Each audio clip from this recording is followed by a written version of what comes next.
My supervisor moved me to the basement, blocked my vacation, and told HR I was inappropriate with him after I rejected his advances. I sent his wife an invoice that didn't just expose his disgusting betrayal, it detonated his entire life in front of our whole office. The explosion was deafening, and part of me felt terrifyingly sick, but another part? Pure, unadulterated satisfaction.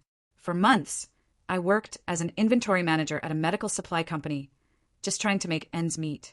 My boss, Ralph, was the regional director. He pulled in six figures, drove a luxury SUV, lived in a house with a pool, and yet he constantly complained about money. Ralph was 52, married to Janet, and had 5 kids. A picture of respectable family life, right? Then, my car broke down. I was struggling to save for repairs, and Ralph, seeing his chance, swooped in. He offered to pick me up for work every morning, saying he lived on my route. I tried to say no, to take the bus, but he insisted.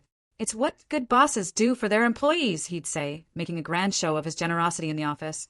Every morning at 7 a.m., he'd honk outside my apartment. I'd run down, so incredibly grateful for the help. The ride started normally enough.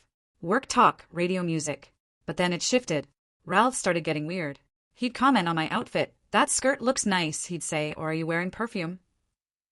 He'd take longer routes, claiming he wanted to show me something, then drive past romantic restaurants, suggesting we should try them sometime. At red lights, his hand would land on my knee. He'd call me his favorite employee. When I recoiled, he'd just laugh it off. Just being friendly. I tried to make myself invisible. Baggy clothes, no makeup. But Ralph just said I looked tired, that I needed to take better care of myself for the workplace. After 2 months, the questions started about my dating life. You're too pretty to be single, he'd declare. Guys must be idiots.